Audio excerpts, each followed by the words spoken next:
Welcome in to the 56th episode of the Southern Boy Sports Podcast. My name is Jerome. My co-host Clay. What's going on, guys?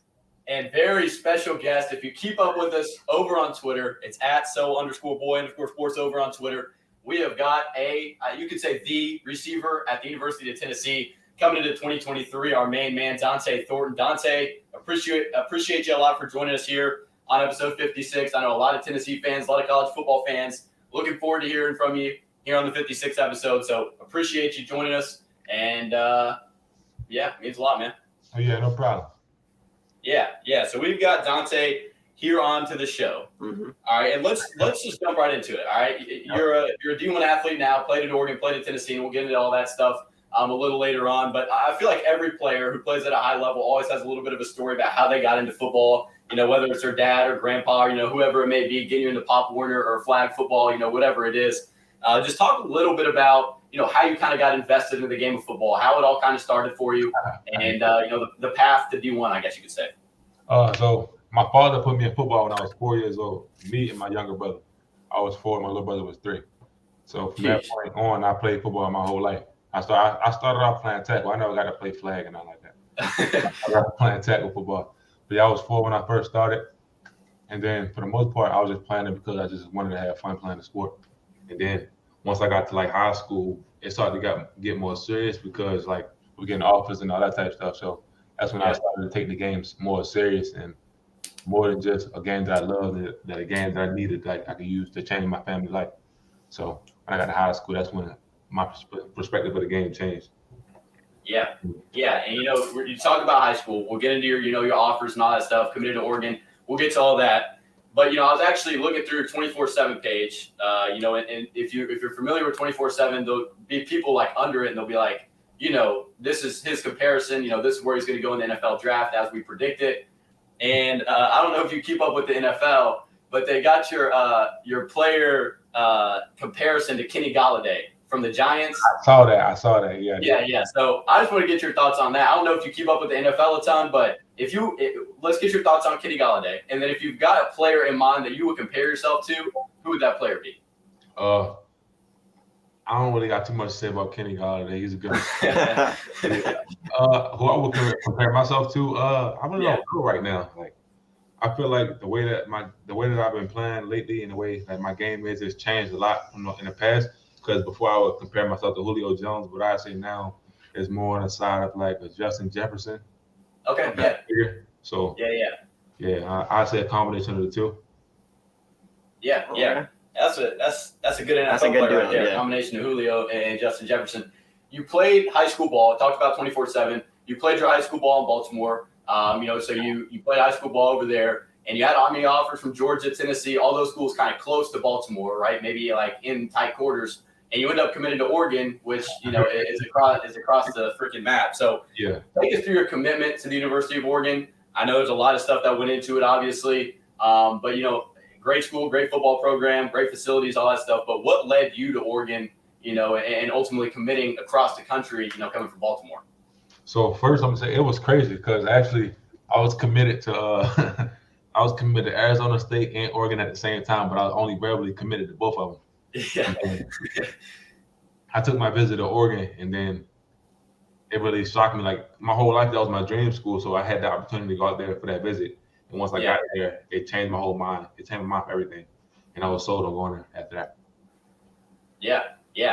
Go ahead, Ben. So obviously, your time at Oregon will stay right there. So playing for Coach Lanning, I bet he was a part of that decision to go there. I know you probably don't want to say anything bad about him, but did you enjoy that time? Did you enjoy that time and stuff like that? Say that again.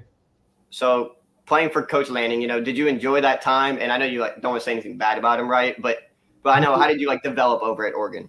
So actually, my first year I was with Coach Mario Cristobal. He went to Miami. Yeah. And my second year I had Coach Lanning. And I'd say playing under Coach Lanning was definitely fun for the time that I did play. But outside of that, Coach Lanning is definitely a great coach, off the field.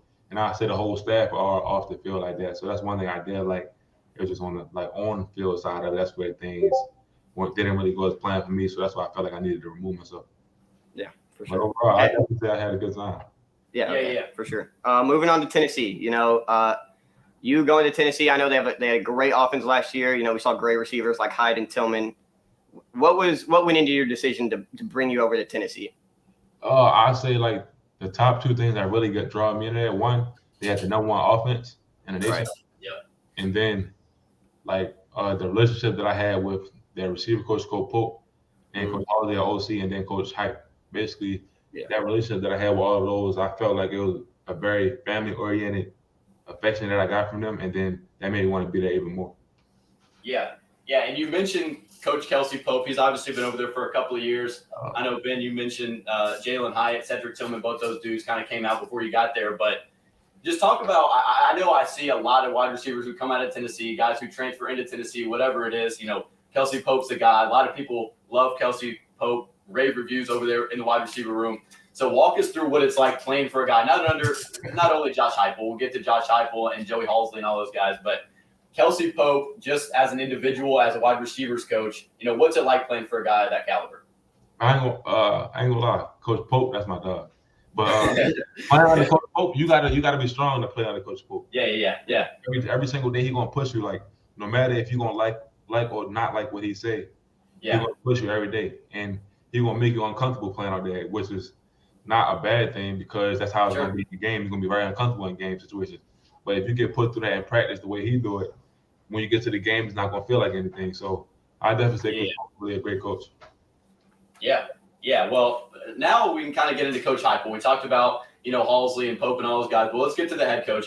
Ben's an Oklahoma fan. I'm a Tennessee fan. So we both, if you didn't know, Josh Heupel played at Oklahoma, won the Heisman, all that stuff, which I'm sure you do. I'm sure he just flaunts it around and talks about it like it's nothing. But just, I guess the question is, I guess we can start number one. What's it like playing under Josh Heupel? I know when he comes out to the media, and that's kind of all we get, right? We're not in that locker room, whatever.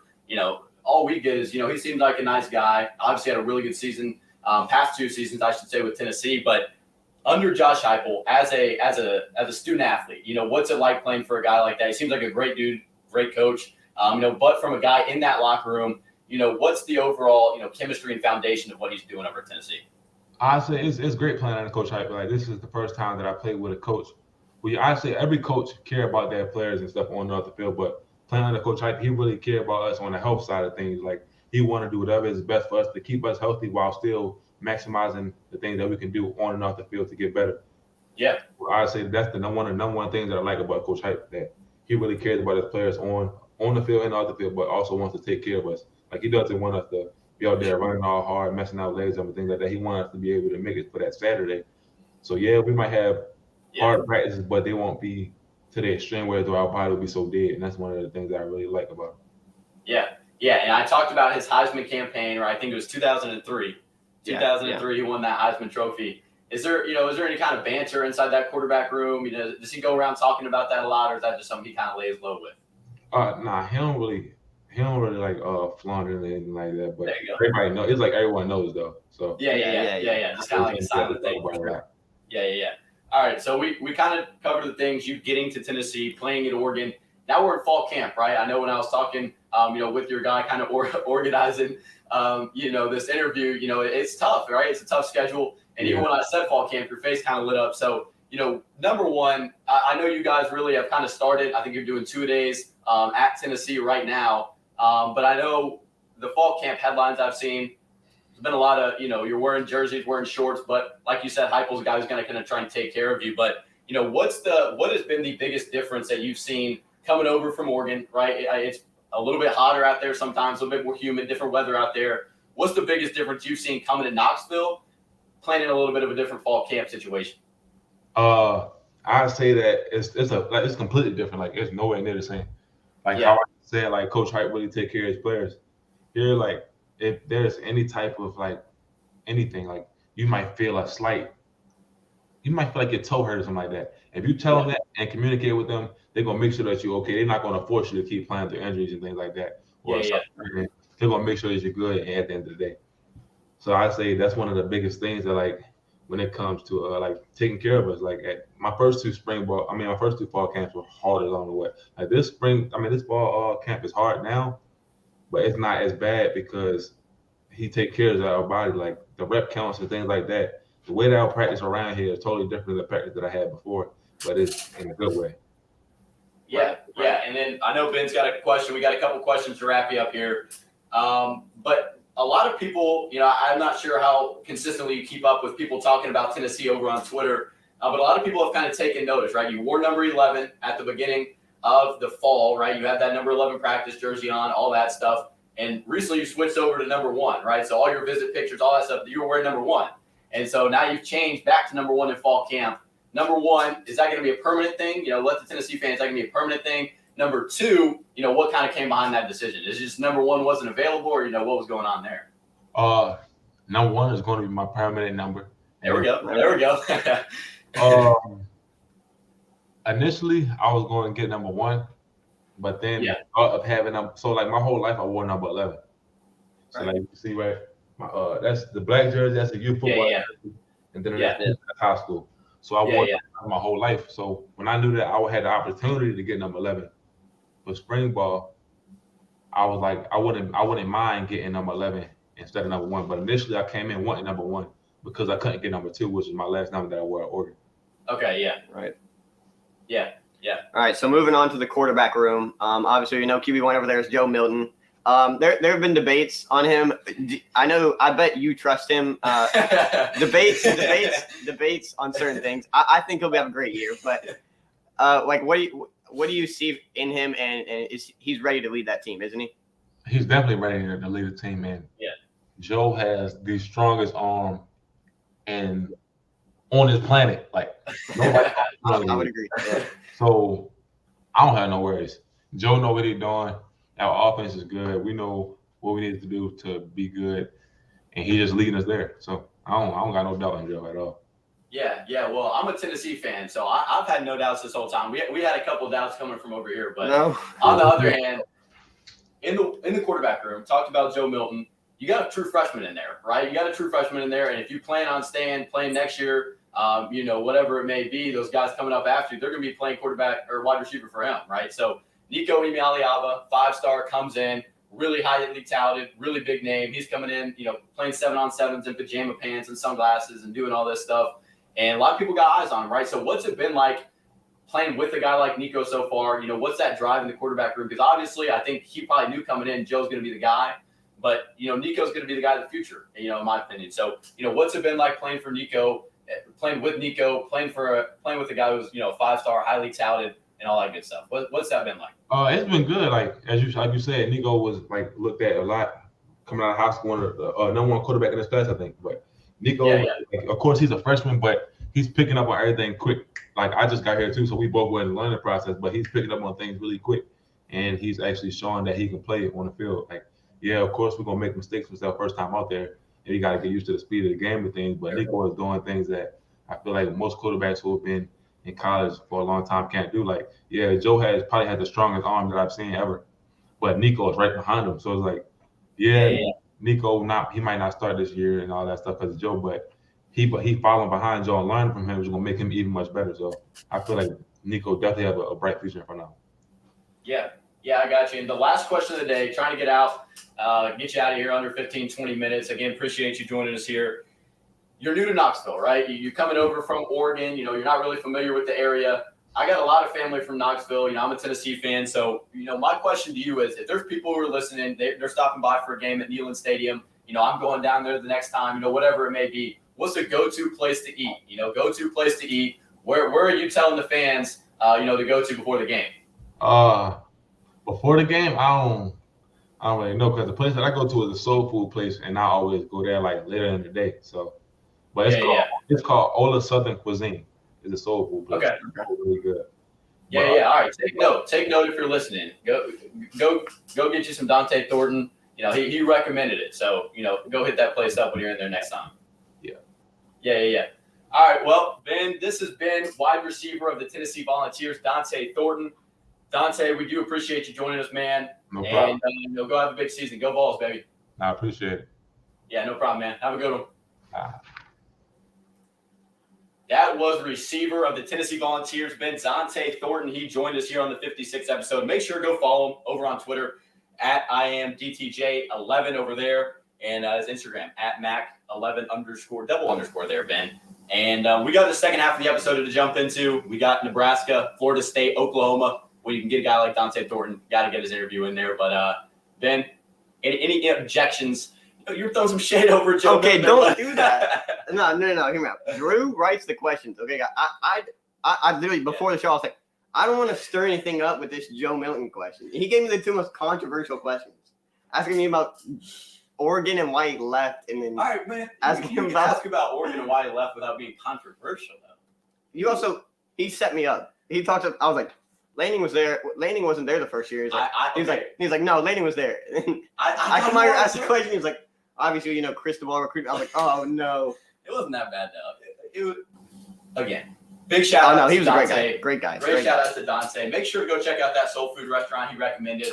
It's going to be the talk of the town by the time this episode comes up in. So, again, big shout out to Dante Thornton. Big shout out to his agent, his manager for getting him on to the show here. Greatly appreciated. It was a great interview. Mm-hmm. We got some ads to run here, Ben. We got some ads, some promotions to shout out here in the middle of our two segments. But then after the break, I mentioned it. We have got Oklahoma, we've got Nebraska, and we've got Florida State. Those three teams coming up, Ben. We've been waiting to talk about your team, the Oklahoma Sooners, and we're going to get to it here in just a little bit. So make sure, catch us after the break. That was the wide receiver of the Tennessee Volunteers, Dante Thornton.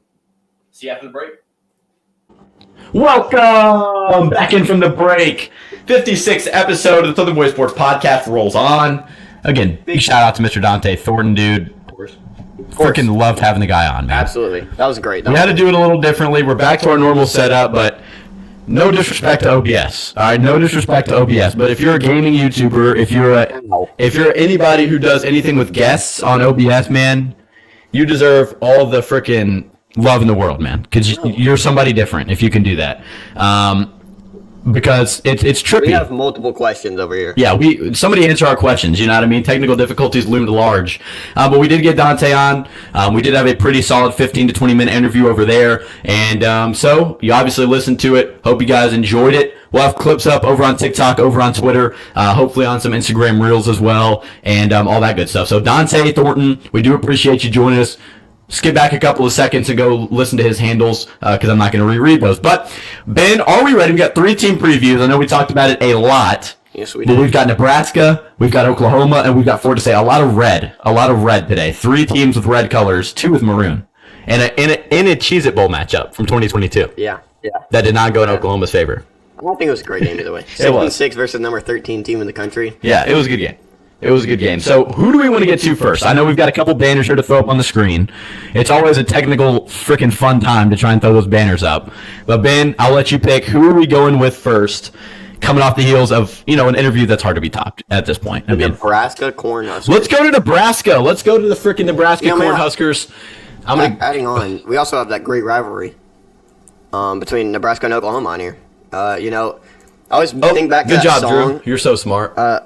You know the rap that the video. Golly, the video where dude, why am I forgetting his name? DJ oh my goodness! What? No, what? No. Okay, that was a great play. What did you say? What? Like it's like no, because it was the rap. Like when they did that rap 30 years ago. Not familiar. Oh, you really? No. Really? I think everybody knows what I'm talking about. Oh, that's crazy. I swear it's talking about. It's like 2003. It talks about Smitty, who was our strength and conditioning coach, and it's just like I don't even know how to say it. Like we had just beat Nebraska. Yeah, he was like dissing them. Oh wait, so Nebraska's dissing your strength coach, or the strength coach is dissing? We were dissing. like hyping up ours. Okay, I got you. Okay, not familiar. How? Not familiar. I've seen. I guess because I'm an Oklahoma fan, obviously. But I guess this is gonna sound weird, but seeing myself in the camera with no hat on is one of the trippiest things ever. Not a lot of people have seen that before. Like, I don't think anybody's seen that before. I got the chop, though. It was Malcolm Kelly. Yeah, not familiar. I'm pretty sure he was quarterback. I got 2006. Got the chop, though. And I was told that I looked like Bo Nix. So I'm not really sure how I feel about that. I have my hair up straight up out of the pool. Who said that? Who did say that? Somebody... eating somewhere, some random, like nobody that we know. Random. No, it was like a legit random. How does that happen? I mean, people know Bo Nix. He's an Oregon. He's an Oregon guy. Why do you walk up to someone and tell you like Bo Nix? I think I actually, because I got my cut, so when it's dry, like it just sticks straight up. Yeah, so it'll like stick straight up, which is fine. It looks fine, but it did like, and the sides kind of like poof out. Yeah. It low-key was, but like I'm not, his girlfriend. Anyways, let's get to Nebraska. Let's get to Nebraska before frickin' Bo Nix comes after us. We've got Dante Thornton, his former wide receiver, on our side though. So who's winning a head-up fight? 3v1, Dante, Drew, and Ben versus Bo Nix. Nice, obviously. Yeah, there we go. All we need is Dante. Nebraska Cornhuskers. The ceiling of this team is 10-2, in my humble opinion. The floor of this team is 3-9, and the prediction of this team is 7-5. And I got into it with some Illinois fan on Twitter. Never thought I would hear those words come out of my mouth, but he was no way Nebraska's over us. Our defense is stout. Like, okay, I understand that. But when we're talking about the Big Ten in general, this conference has a ton of question marks, Ben. Like a ton of question marks. Yeah. Like we honestly, we don't know what we're going to get out of Ohio State at quarterback, right? Purdue's got a new head coach. Illinois moves on from Ryan Walters at defensive coordinator because obviously he's now at Purdue. They lose a couple pieces defensively. Illinois has a new starting quarterback. Nebraska brings in a new starting quarterback, basically a whole new regime. Like everything across the board is just completely different in the Big Ten this year. Aside from, obviously Penn State returns a lot of good players, but they have a new QB, right? And one of the only teams that we've talked about so far that doesn't have a lot of question marks is Michigan. And even then, defensively, you're still looking for a couple guys to step up in the secondary. But for Nebraska, I think it's a really high ceiling, really low floor. Like I said, ceiling of 10-2, floor of 3-9, wins. In prediction of 7-5 wins against Colorado, Louisiana Tech, Northern Illinois, Northwestern Michigan State, and Maryland. Losses to Minnesota, Michigan, Purdue, Wisconsin, and Iowa. Now, I remember we were going to record these separately, so we're going to do Big Ten West expectations separately, and I was going to get the chance to explain the Maryland win. But I do remember Maryland was kind of in a weird spot between two really tough games against Penn State and Michigan, I believe. Yeah, some trap game. Yeah, and so I do think Nebraska steals that trap game against Maryland. Even though I do think Maryland is a really solid football team, you can go back, listen to our Big Ten East expectations, and I think I got Maryland going 9-3, 8-4. So I do believe in this team. I think they lose to Minnesota, Michigan, Purdue, Wisconsin, and Iowa. And then again, you can switch the wins and losses to Minnesota and Maryland, but it is college football. I just kind of want to predict that anything could happen. But Ben, let's get to your ceiling prediction, all that good stuff. Yeah, and I just had to say something about the Twitter here. It's always Drew, okay? Look, that Drew runs it for a reason, okay? On Twitter, you gotta have that kind of attitude about you. Yeah, and you gotta have that where I'm smarter than you. You do. I'm the type of person to where I'll okay. I think about what they're saying. Yeah. You are I'll think about what they're saying. You just state your opinion. I think the difference is it's best for social media. But I think the difference is you are a guy who's way more understanding than me. Yeah. If I'm in an argument with somebody, oh man, I don't think there's even an opportunity for me to be okay, I could be wrong right now. You know what I mean? No. You're telling me Illinois is going to be good. They're what I want to say. They're a solid. And the thing about it is, over on Twitter, right? We have 320 followers, which is a lot better. I remember when we had 0 followers. Okay, but then again, we still got a lot of room to grow. We still got to gain respect from people. And the guy gave me a follow. Shout out to the guy. He was a cool guy. It ended up not being ferocious at all. But then again, you can't just go boneheaded and not know ball when you're arguing with somebody. Exactly. So you have to respectfully play out the argument. So I can't be Illinois is garbage, but I can say you lose your best running back in probably 20 years. You lose your starting quarterback. You lose the best defensive coordinator in college football. You lose 4 picks to the NFL draft on defense. Who is good for you? That's my opinion. What are you talking about? Yeah. It was a Barstool Big Ten post, okay? Top 10 Big Ten teams in college football. I saw that. Abysmal list, okay? Sorry to whoever runs Barstool Big Ten. I doubt he's listening, but if you did, terrible list, okay? So I went down under it and was here's our list. And I saw that, and it was the comments under it were no, the comments were this is the right list. Right. Yeah, and it was fine. And I anytime you post under a Big Ten league, people will read it. Yeah, a Big Ten league account, there's going to be 14 different fan bases under just roasting you. Yeah. So then an Illinois fan quoted my tweet and said, we have the best front 7 in college football, and we have a top offensive line. So I go back to reply to it, and it won't let me send the reply. And I was like, what the heck? Dude deleted it. And I was like, yeah, that's what I thought, buddy. Like, what are we talking about here? But no, I think you're right, though, because if I'm in an argument with, that guy, I think you would be like, yeah, I mean, okay, I see what you're saying, because you're not really trying to, really make it that deep. Exactly. I have no problem making it that deep. Like, I promise you. Like, and I'm honestly, like, not even out of the people we know. Like, think about Henry, okay? Henry will say, like, whatever. Like, I'm not even the least tamed. Like, wait, sorry. I'm one of the more tamed. Like, if we see somebody in public, I'm not just going to, say whatever. I trust you. There's some people I have no idea what is coming out of their mouth. That's what I'm saying. And, they will just say something that's like, what? Why? No. Why would you say that? Yeah. Like, I trust you. You'll say something, but it's never, over the line. Yeah, okay. It's not, inappropriate, that is a bad thing to say type stuff. You know what I mean? Like, if I'm arguing with Beatty, it's gonna get out of hand. It's gonna get out of hand over there. But no, I mean, anyways, back to Illinois. Nebraska. Oh, Illinois, yeah. Yeah. Just not great. All right, just not a great team. I just whatever. Anyways, I don't even think I had them ranked top 10, so that might have been a little bit disrespectful. But they were 10. I can't remember. All right, anyways, I'll jump into my Nebraska. Yeah, go ahead. Nebraska prediction for you. That was side quest there. I got the floor at 4-8, ceiling at 7-5. I could put it a bit higher, 8-4, 9-3. I don't see a 10-2 season from them at all. Just because first year, I think is it in their future?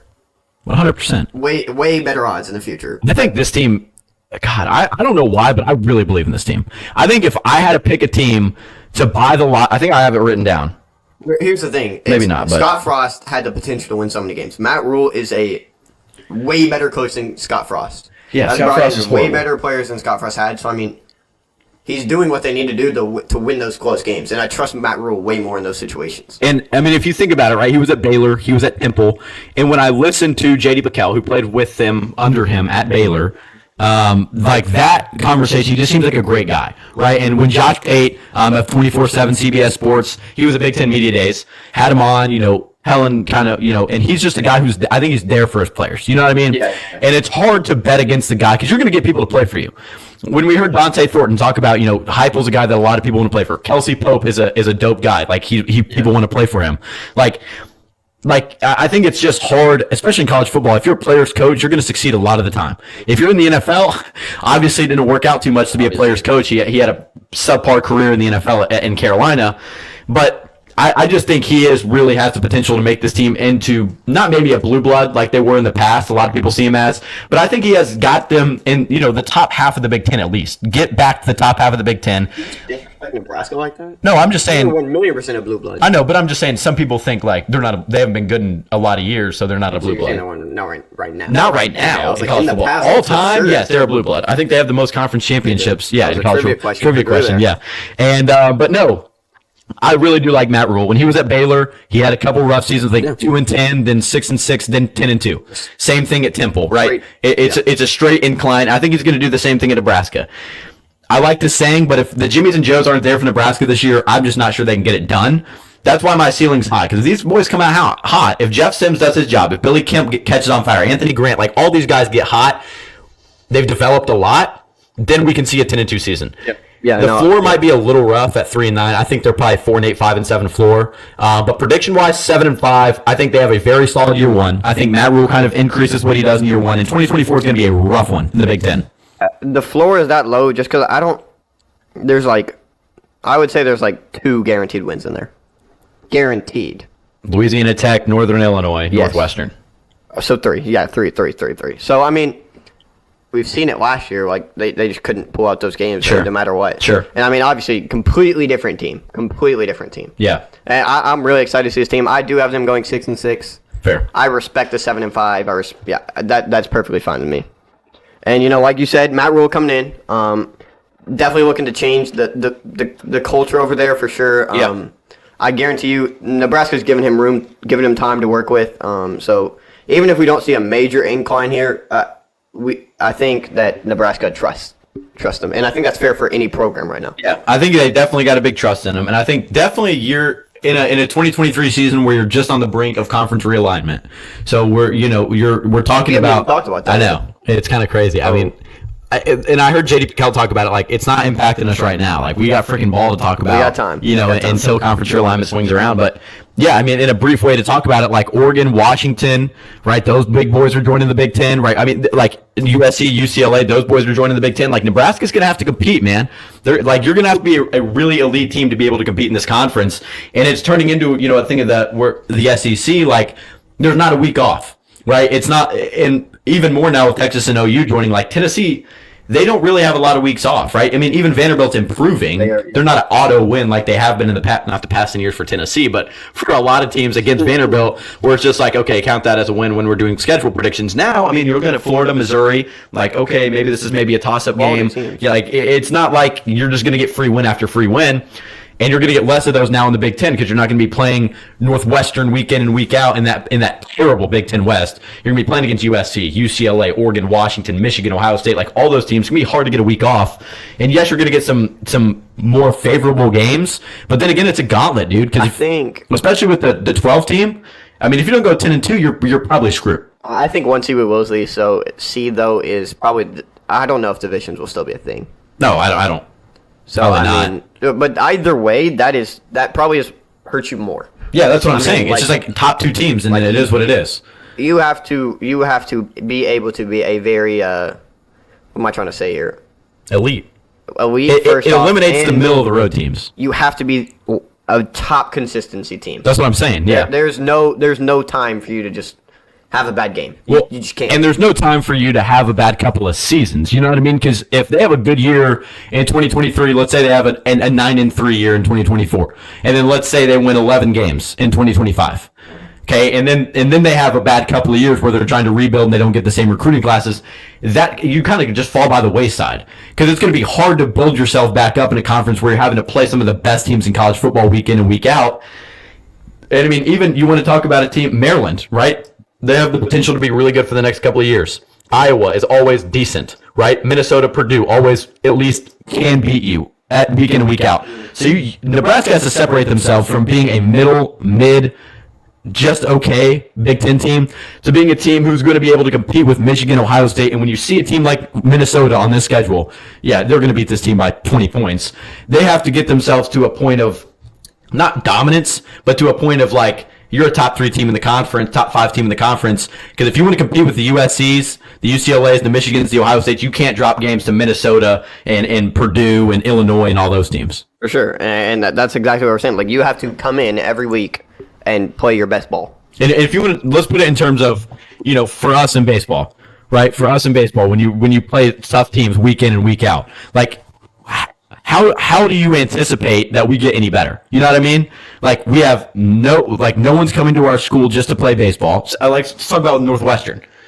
I mean, what are they going to do? Like, no one's coming to their school to play football. The guys that they did have, they ran them all off because of something that should have never happened, just a disgusting act. Ran all those guys off, and now they're fighting from literally the bottom of one of the best conferences in college football with no talent, barely a head coach, barely, like, it's rough, right? So, I mean, it's like you cannot fall that deep down. Yeah. It's got to consistently be good recruiting classes, good portal classes. But, Ben, let's jump into this team. Right. Kind of went on a rant there. Yeah. Let's jump into Jeff Sims. Big question mark. Big question mark. But in the spring game, I mean, he looked pretty good in the system.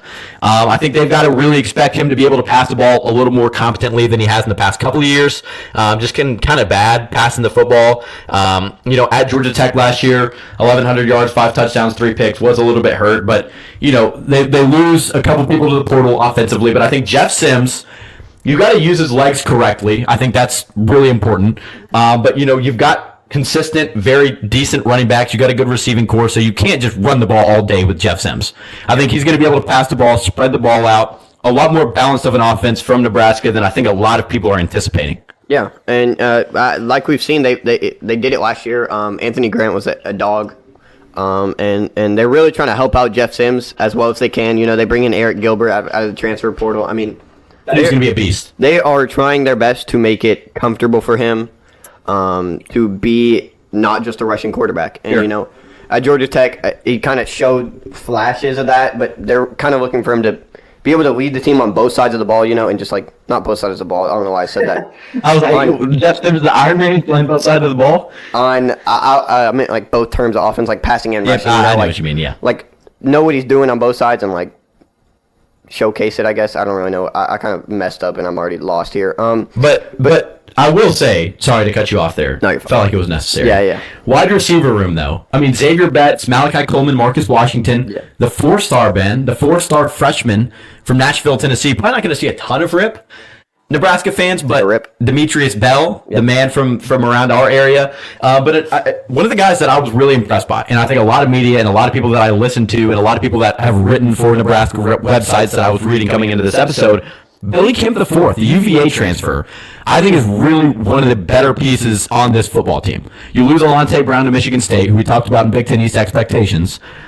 But I think Billy Kemp, really quick, route running's decent enough, and Jeff Sims is going to be able to get him the football. So you got a big four, you could call it, in the receiving room. I think that's going to be pretty solid. And like you said, Gabe Ervin Jr., Anthony Grant, both a really good running back duo. I know Anthony Grant was up, in multiple hundreds of yards last year, so he's doing his job. He's going to see some more touches. And I think even if you don't run the ball as much, right, we might not see Jeff Sims quarterback draw or, any of that stuff, but mixing it up a little bit, he's going to be able to get out and scramble and make plays with his legs, which is really, really important. And I think Anthony Grant, Gabe Ervin Jr., both those guys are going to be able to go in, mix it up, take 5-6 yards off of 1st down and 10. That way, it's not as big of a pass. It's not as much of an accuracy concern for Jeff Sims. Plus, it's just easier to convert on a 3rd and 5 than it is, a 3rd and 11. That's just common football knowledge. And I think that is one of the biggest things for Jeff Sims this year. Casey Thompson, 17 touchdowns, 10 picks. I think it's one of the biggest things and one of the things that he will key on the most is not turning over the ball. Yeah, you got to keep it out of the other team's hands. Safe with the ball. Yeah. I don't think they are expecting him to throw 400 yards a game. Sure. But be what you need them to be, help out the team, and and I honestly don't be a burden. Yeah, I think it's kind of like an elevated situation to like a Graham Mertz at Florida. I think Sims is better than Mertz, but I think the overall idea for Florida fans coming into this season and for Florida insiders should just be, don't do stupid stuff. Do your job. Like, just go in there, throw the ball for 200, 220 yards a game, throw a couple of touchdowns, let one of the better backfields in the SEC eat. You know what I mean? And I'm not comparing this. Sorry. I'm not comparing this backfield to what Montrell Johnson and Trevor Etienne are at Florida, but I am saying you've got a quarterback who's really unproven coming out of the portal. Yes, he looked very, very solid in the spring game. Yes, a lot of Nebraska insiders have been pretty high on him, but you just got to keep the ball out of the other team's hands, Ben. That's the goal of friggin' football, but keep it in the red jersey's hands, do your job, and I think Jeff Sims is going to be well off. I think we got to see him in a couple of early action. I think that Colorado game is going to be really fun, has the potential to be one of the better, most slept-on games in the season. But, yeah, you want to talk about sorry, I always put you in this position. You want to talk about the defense for us, Ben? Yeah, I can. Defense coordinator, Tony White, He has been talking to people. He said they are ready to wreak chaos. I did see that. They are dialed in. They're returning their 3 leading tacklers this year, so they are keyed in on defense. And Tony White is definitely looking to make this team not. Why am I cannot speak today. I actually am just like. Vin's tripping over his words today. Words. Yeah, Vin's like, Tony White just trying to make sure this team gets into the end zone and does good on both sides of the ball. I lose every vocabulary word in my brain. But no, I mean, they do get MJ Sherman at linebacker, and he's going to be really intriguing to watch. I mean, he comes over from Georgia. He's probably going to start at linebacker. Like you said, they do bring in bring back, I should say, their top 3 leading tacklers from the 2022 season, and they get a 4-star commit, man. 4-star commit to the program. That is Princewell Uman Milan. Probably messed that up, and no disrespect to him. It's just not right. But he's a defensive tackle. He's got the opportunity to be a breakout in the next couple of years, but I do apologize for that. We're going to have to get used to these, to figuring out names. Yeah, I know, seriously. But MJ Sherman does come over from Georgia. I do like this receiving core. Now I'm doing it. You got me doing it. I do like what this team's got on defense. Return a lot in the secondary. I think it's a solid team. And, I don't hate them. For sure. And, like you said, we're not expecting them to go 10-2 this year, but just something that we've seen with Matt Rule is just be on that incline, look better. And for a team that went 2-10 last year, really that's your goal. Just look better. Yeah. Yeah, I agree. I mean, they returned a lot of production in the secondary. They got a really good linebacking core. Have potential to be a really solid team, right? I think Jeff Sims really does determine a lot of that, and I think the O-line is going to determine a decent amount of that as well. So Matt Rule just take a step in the right direction, like you mentioned, Ben. I think this team's going to be well off. I think they're definitely trending upward, right? Not the end of the world if this team goes 5-7, 6-6. I got them going 7-5, Ben, you got them going 6-6. Don't hate the team at all, though. Both are great, yeah. Yeah, and I do like what Nebraska's doing here in 2023. Let's go to the next team, Ben. All right, we're going to save the best team for last. So who do you think we're going with next? Well, the FSU Seminoles. Oh, really? Is that what you want to talk about? Yeah. All right. Save the best for last, obviously, like you said. I mean, let's talk about Florida State, man. We're not the best for last. No, they're not. But we will talk about Florida State. I like what they've got. Ceiling for this team, 12-0. Prediction for this team is 11-1, and the floor for this team is 8-4. I don't see 8-4 happening in a million years. But if we're talking floor, I think that's probably this team's floor. I got wins against LSU, Southern Miss, Boston College, Virginia Tech, Syracuse, Duke, Wake Forest, Northern Alabama, Florida, Miami, and Pitt, and losses against Clemson.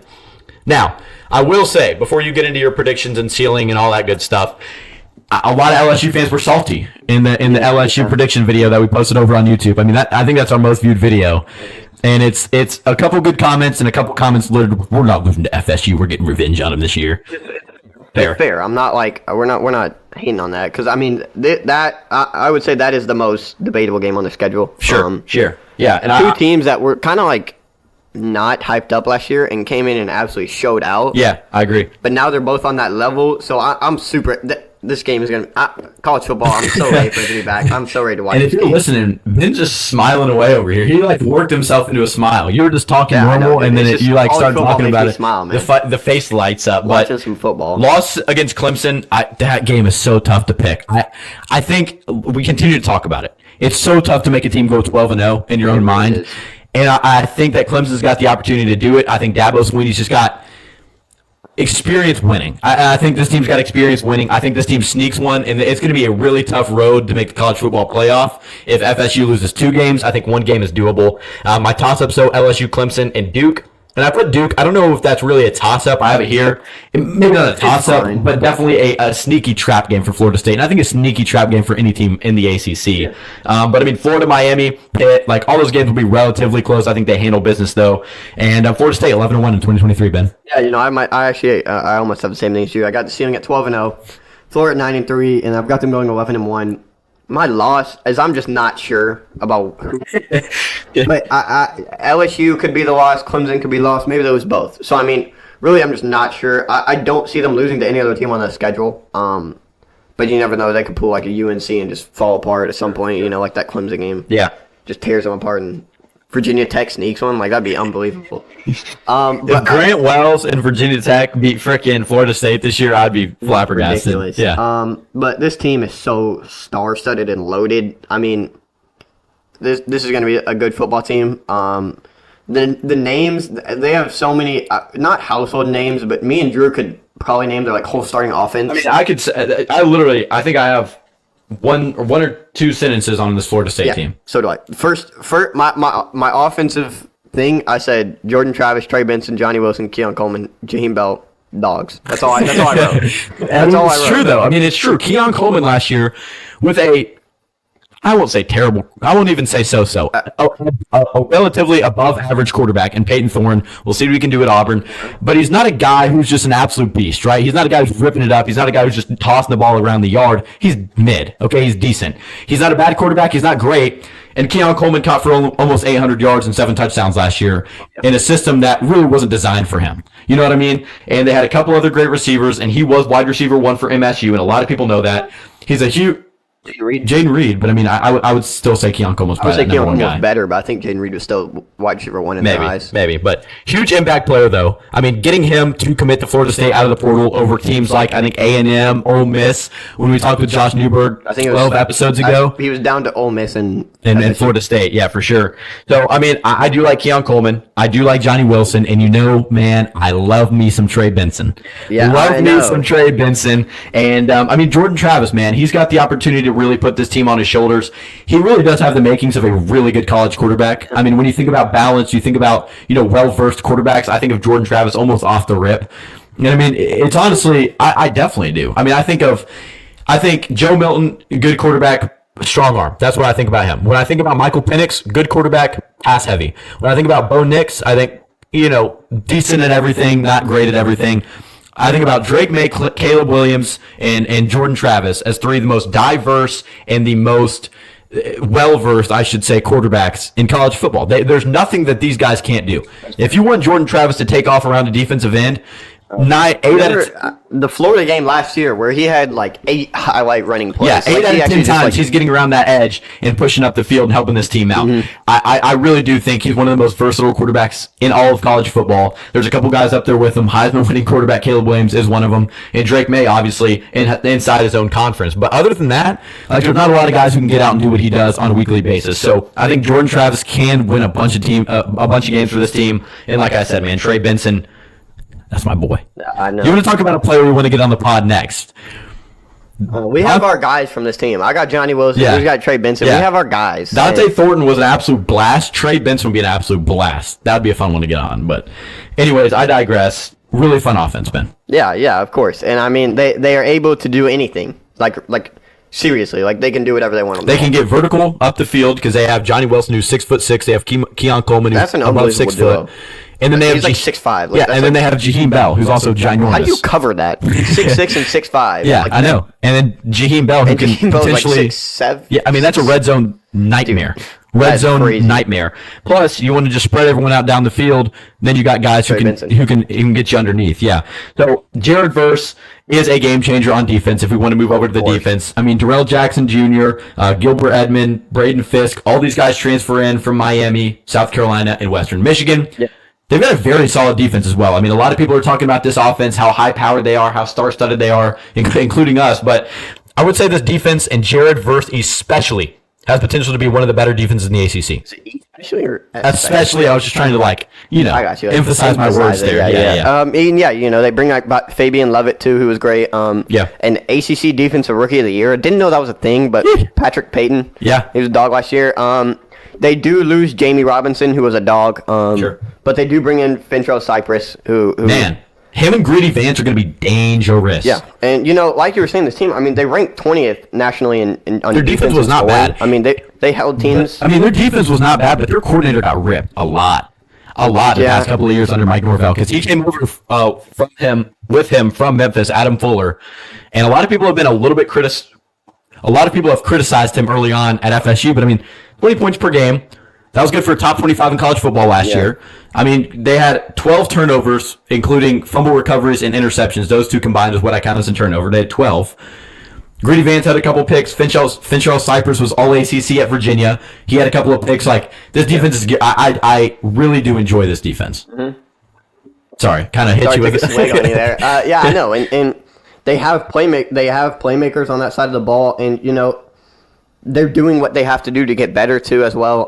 And so obviously Jared Verse could be an absolute Hey, he might end up with your Tennessee Titans, Ben.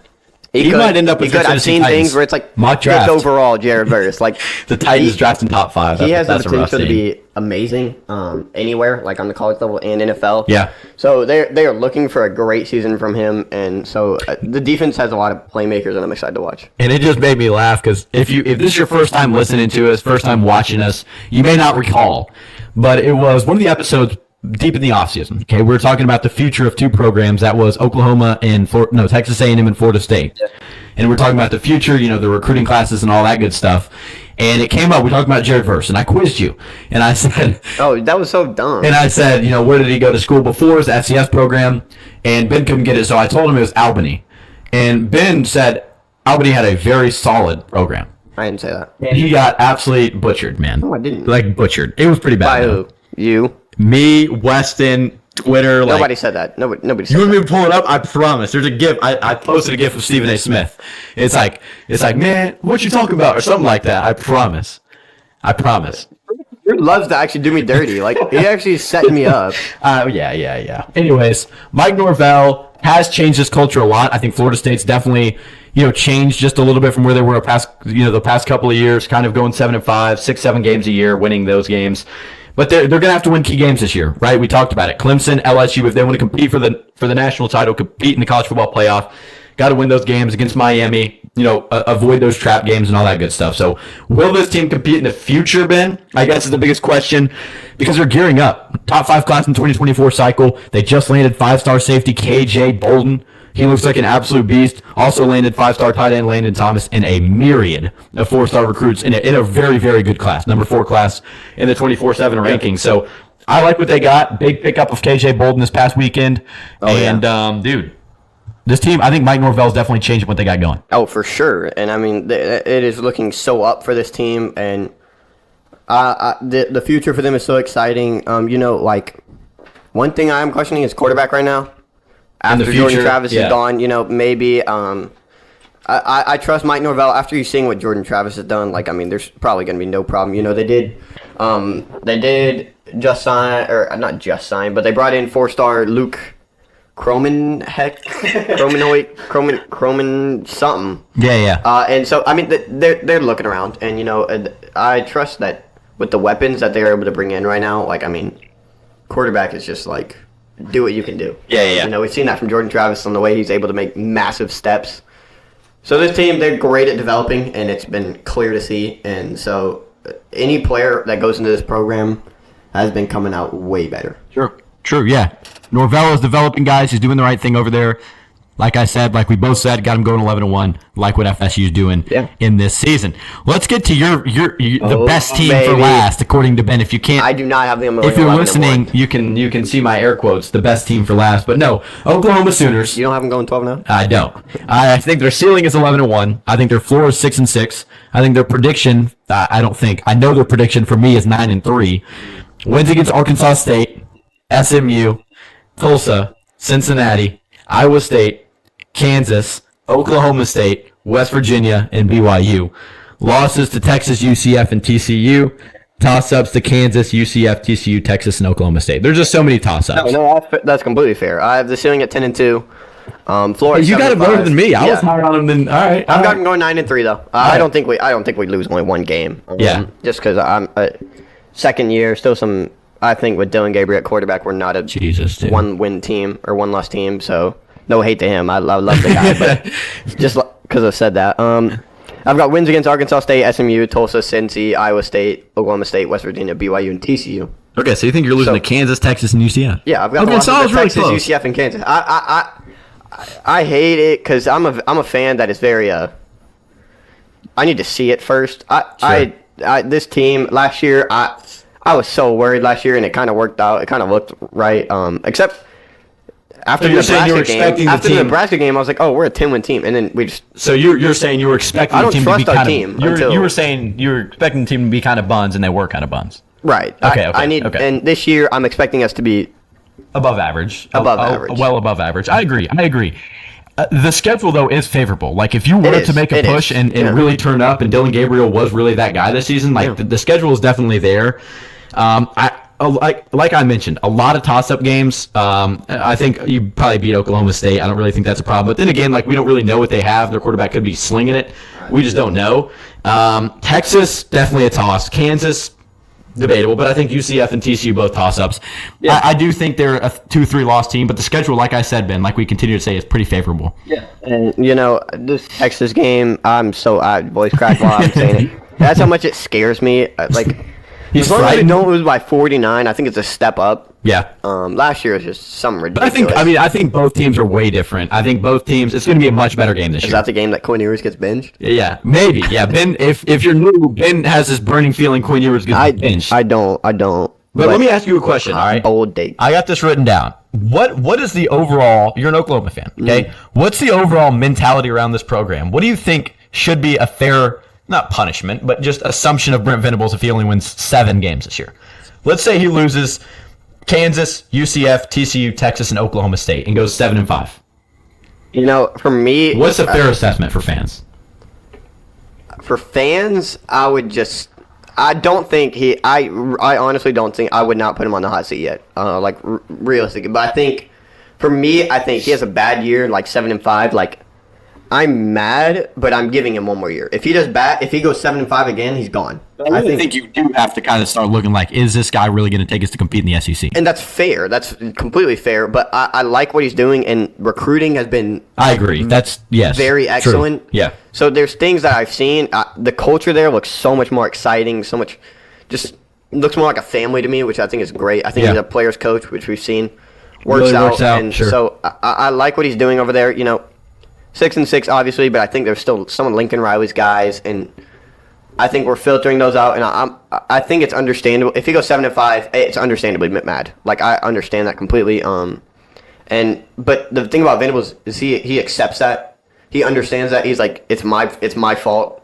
He says that every time. So I mean, he's a very understanding coach, and so I think just. But is understanding going to eventually get in the way of it just being like, we need a guy who's going to take us to compete in the SEC? No, I mean, yes. I would, maybe. Depends. I think once he gets in the flow, like, I wouldn't think it's a problem. I think if you can't get this team to win at least 8 games, like, there's problems. This schedule, like, I'm not even trying to be funny. This schedule is so easy. No, I wouldn't say easy, because, I mean, I think in terms of OU and the way they went last year, okay, it's like, this is like playing an SEC schedule for OU right now.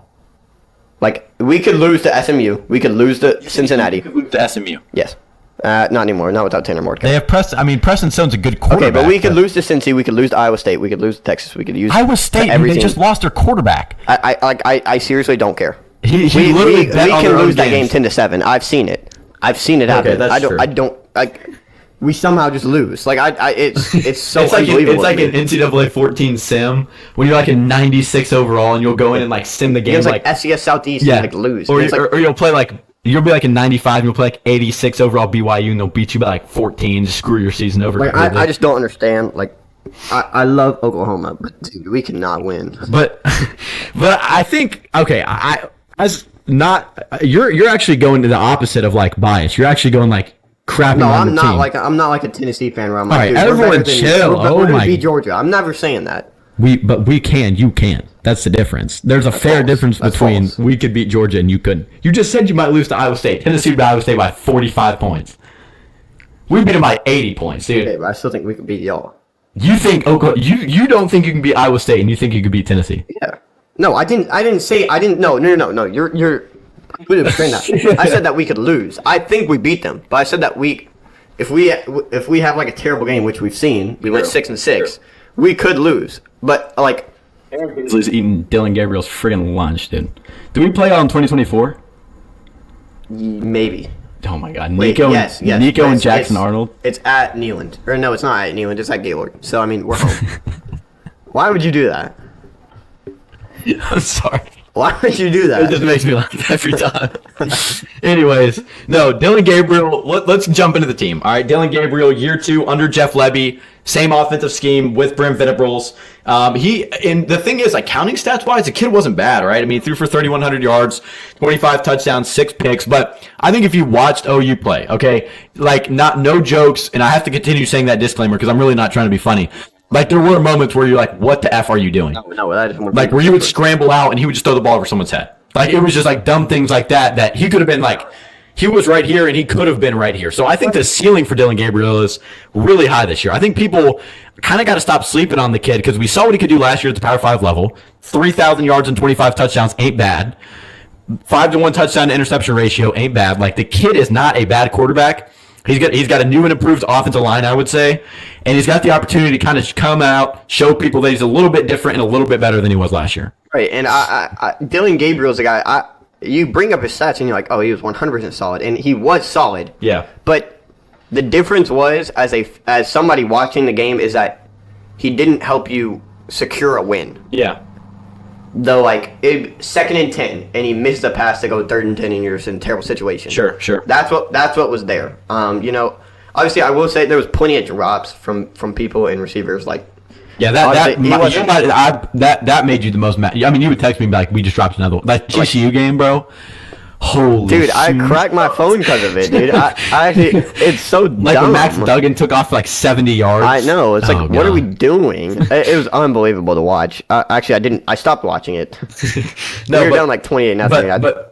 Sorry. Just left it. Sheesh. But you do get guys to help them. Gavin Sawchuk, Javante Barnes, both guys. I have them right here. Ben loves the running back room. You lose my boy Eric Gray. But, I mean, ultimately, they did get a lot of rip. I know I keep saying rip, but they got a lot of rip in the Cheez-It Bowl. And they both have a very bright future, a redshirt freshman and a sophomore.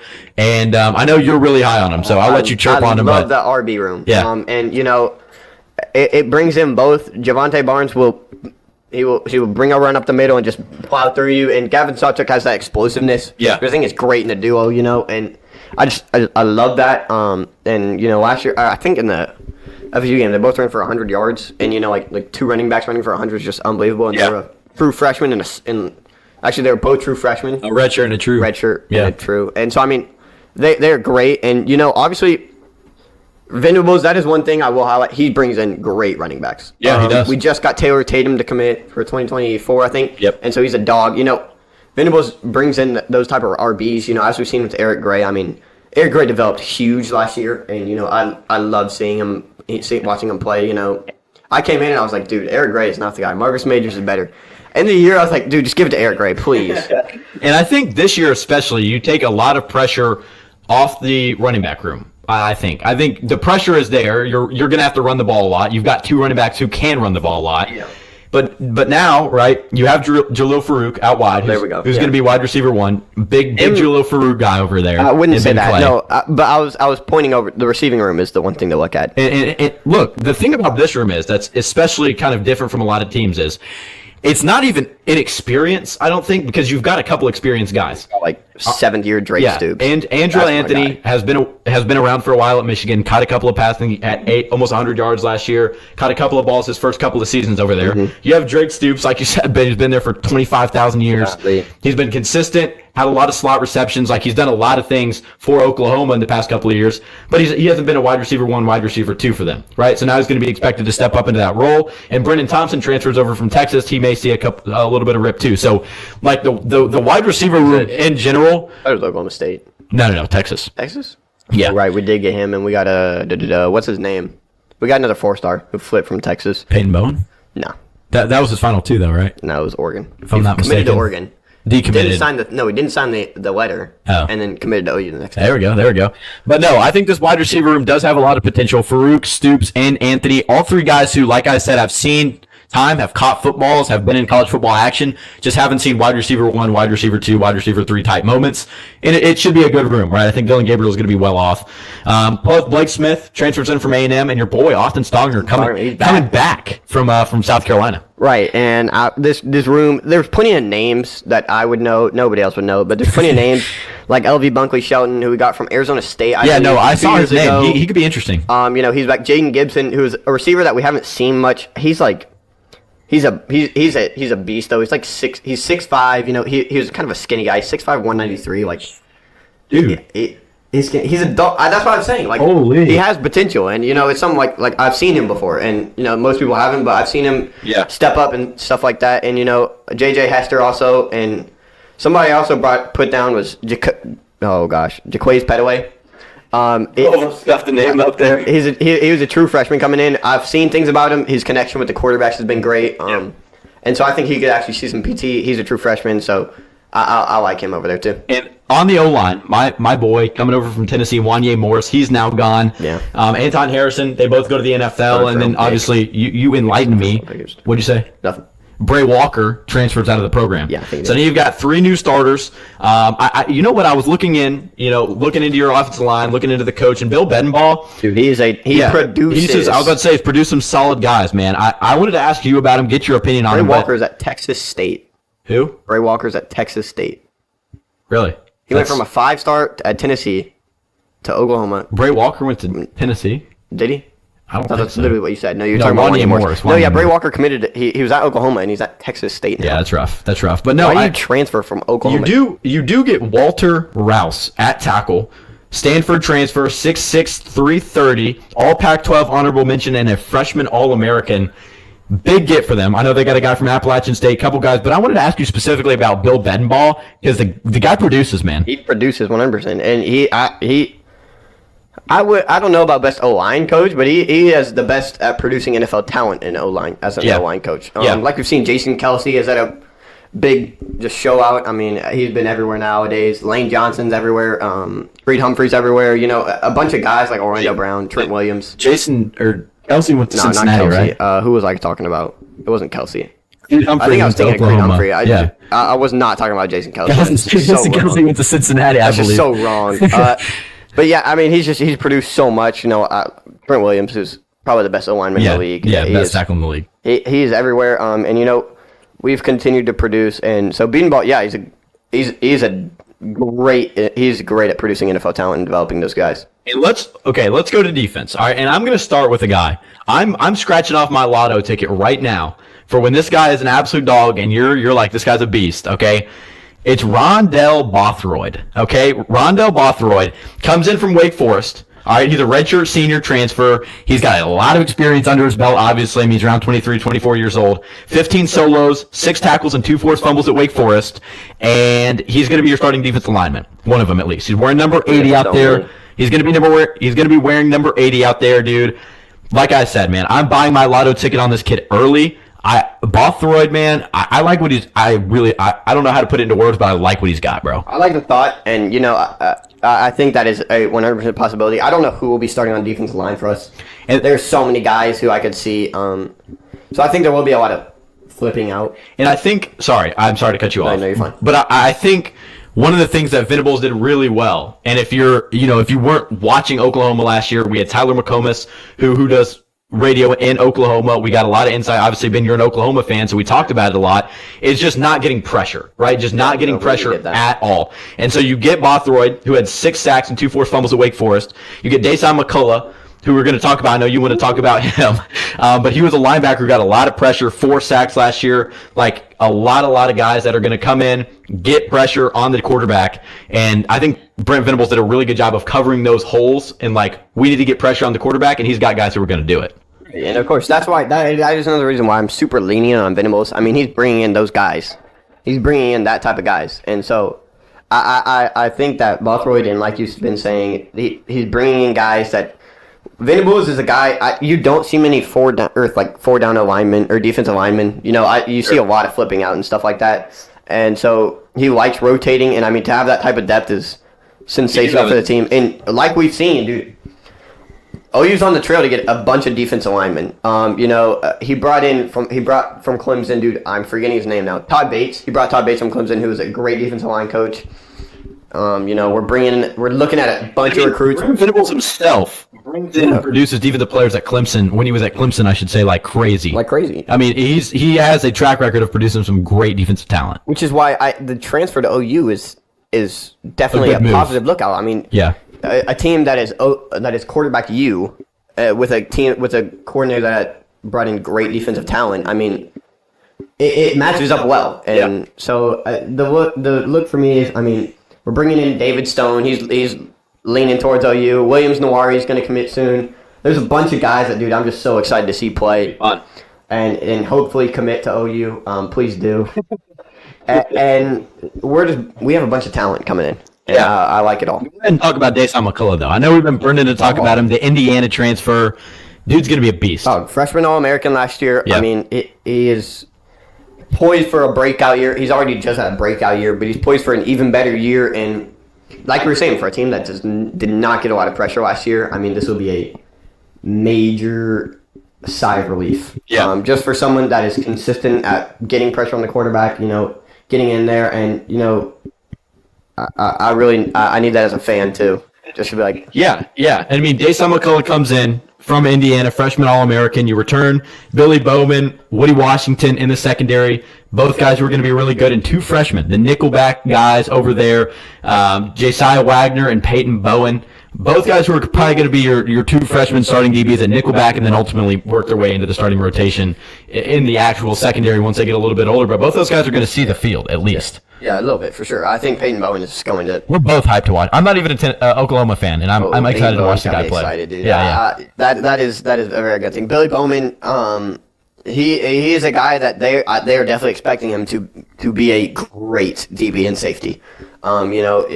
Last year he had He had 3 picks last year, 5 passes defended. You know, they really want him to actually like just be that ball hawk. I saw it a few times, and dude, it was good to watch him when he was actually playing that type of ball and that good type of ball.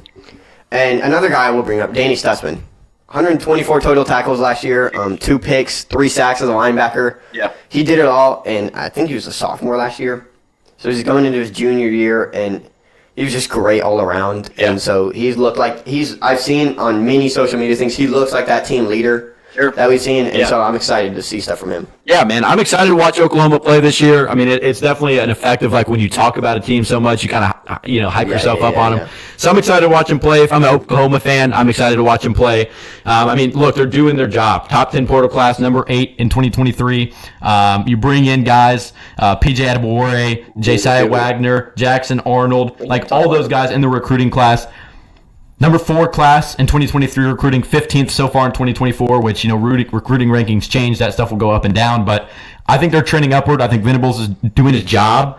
And to bring in, quarterback of the future in J.A., PJ Adebawore, a bunch of guys on defense, like, looking up. We didn't even talk about PJ. I know. He's a monster, man. A beast. Yeah, we can see him on the field soon, too. Yeah, we could. Probably this year.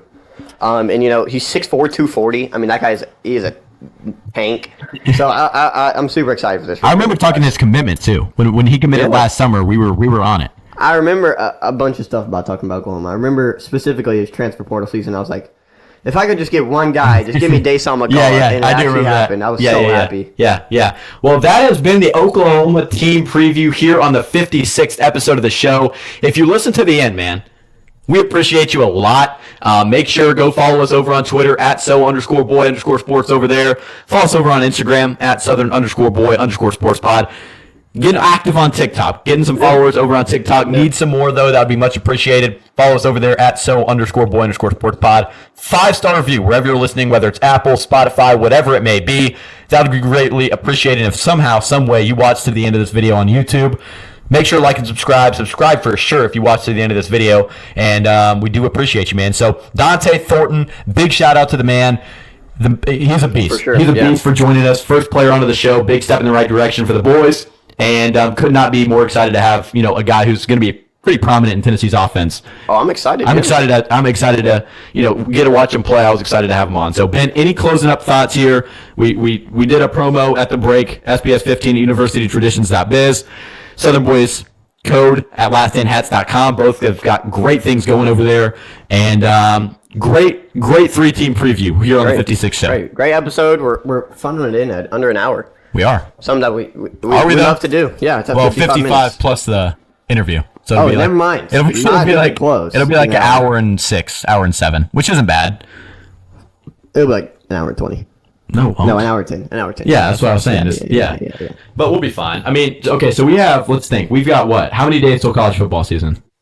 I think it's 3 weeks. Okay, so we got one or two more episodes to talk teams, and then we're doing week 0 picks and predictions and stuff. Oh, man. I'm excited. I'm excited for picks and predictions, and we got Navy, Notre Dame, and Ireland, Hawaii, and Vanderbilt. Like a lot of pretty solid games. We're getting those pick scoreboards updated, too. It's going to be a legit thing. Yeah. We do need to get on that. Probably do like a little bit of we got more graphics here this season, so we're going to be doing a lot of things more high quality, hopefully, picks-wise, keeping up with records, doing all that stuff, making it a competitive thing, and I'm definitely excited for the season. So only a couple weeks left for college football. Thank you for tuning in to the Southern Boys Sports Podcast, because if you are a college football fan, you're longing for college football to come back on your screens. We've got you covered here talking all things college football. We had Tennessee wide receiver Dante Thornton on. Talked tennis. No, we didn't. Talked Nebraska. Talked Oklahoma.